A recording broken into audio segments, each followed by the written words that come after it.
Nou vriende, goeiemôre. Ons vertrou dat u 'n goeie nag se rus gehad het. Ons vertrou dat u 'n goeie naweek gehad het, dat u lekker kon rus en dat u vanmôre vars verkook en nuut opgestaan het en dat u kans sien vir hierdie nuwe dag, hierdie nuwe week wat die Here vir ons gegee het. Mag u en ek hierdie geskenk uit God se hand ontvang en mag ons in hierdie dag voluit lewe en in sy diens tot sy eer 'n getuie wees vir hom om kosbare siele na sy koninkryk te trek. Nou vriende, jy sal onthou so tydjie gelede het ons vir u Gesang 40 die eerste vers voorgelees. Dit was juis ook by ons gemeente se 3de jarige viering, toe ons gedink het aan die goedheid van die Heer wat ons nie kan pyl nie. Daardie lied sê, wie word daardeur nie diep getref, niks anders bring vir ons die heil nie, ons wil ons hart tot u verhef. Maar vers 3 is die vers waarop ek klem wil lê vanmôre. Dit skakel so mooi in by ons oordenkings oor ons denke. Vers 3 sê, o mens, bedink die ewige lewe, jou onverdiende erfenis, waar jy van heerlikheid omgewe met al God en sy kinders is, aan hom ons dank vir die verwagting. Dit het sy seun soveel gekos aan bitter lyding, hoon veragting, om ons van sonde te verlos. Jy sien, dis 'n baie besondere lied, en hierdie lied skakel so mooi in by wat die apostel Paulus in Filippense 4 vers 8 sê, o mens, bedink die ewige lewe. Ons moet reg dink. Jy is wat jy dink. En jy moet tog nou nie die sielkundige gedagtes hier by die skrif inbring, waar die sielkundiges vir jou leer, en baie van hierdie voorspoedsteoloë, dat jy vir jouself moet sê, jy's besonder, jy's spesiaal, jy's die beste wat daar is, en dink jouself positief, praat jouself positief, en al hierdie leuns van ons tyd nie. Nee. Die apostel Paulus sê, ons denke moet deur God vernuwe word, dit word vernuwe deur God se woord, en die Bybel sê vir ons, soos die Here ons harte en ons denke vernuwe met sy woord, so leer ons om reg te lewe en hom meer welbehaaglik te wees.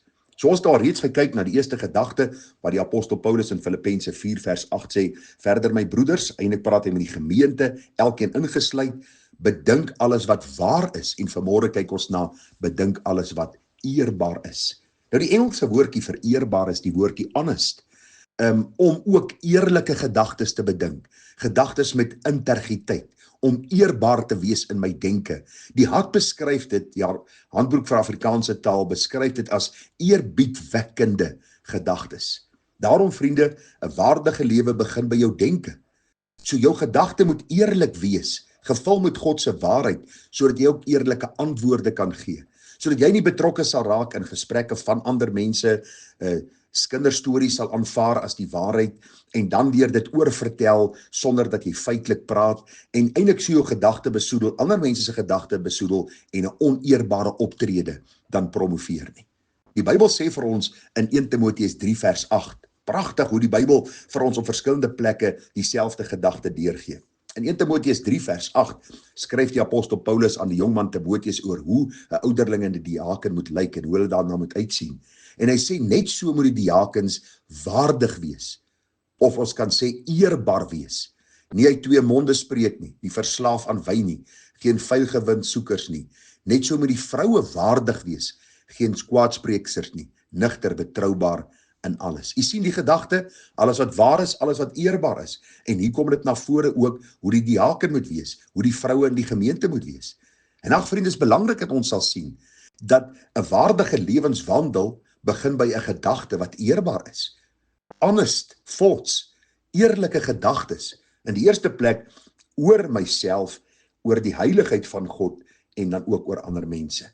Belangrik dat ons sal sien dat ons denke dan eers vernuwe moet word voordat ons reg kan praat en reg kan optree. En hoe dikwels, vriende, is ons besig om woorde uit te spreek, hartseer, pyn te veroorsaak vir mense, omdat ons nie eerbaar is in ons denke nie. Daarom is ons nie eerbaar in ons woorde nie, en gee ons nie om wat ons sê nie.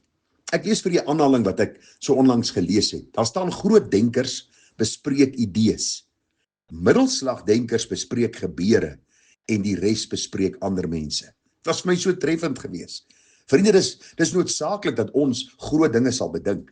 Dis noodsaaklik dat ons met idees voor 'n dag sal kom. Maar die oomblik wanneer ons lewe gevul word om ander mense te bespreek en af te kraak en te dink ons is beter as hulle en almal so sleg en ons is so goed, dan wys dit eintlik dat ons gedagtes nog nie deur die Here vernuwe is nie.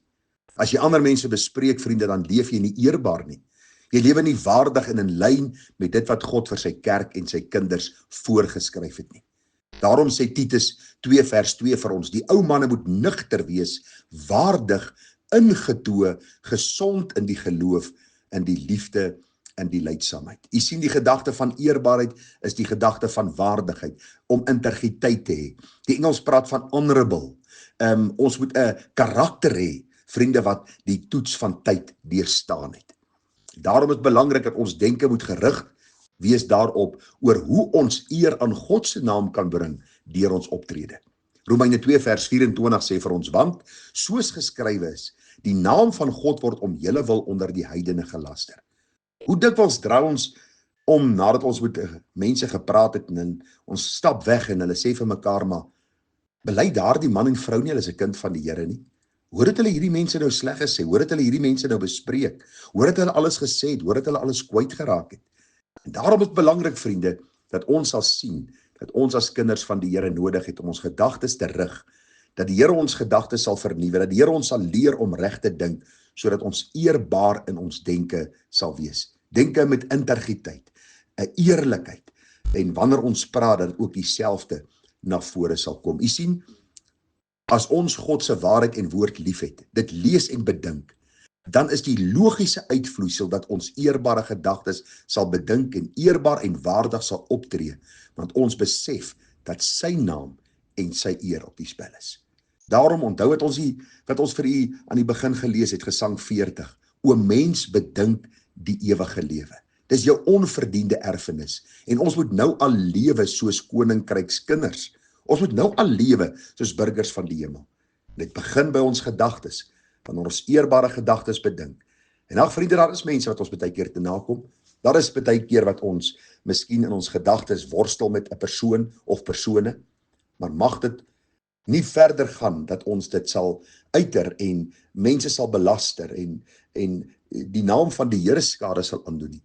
Maar dat ons sal vra, Here, help my om my gedagtes te orden, om op 'n Bybelse manier sake te hanteer en aan te spreek en aan die lig te bring, sodat ek u in alles welbehaaglik kan wees. Ons sal môre praat oor dat ons bedink alles wat regverdig is. Mag die Here ons wysheid gee, mag die Here ons insig, kennis en verstand gee tot sy eer. Vriende, groete vir u, mooi dag verder. Tada.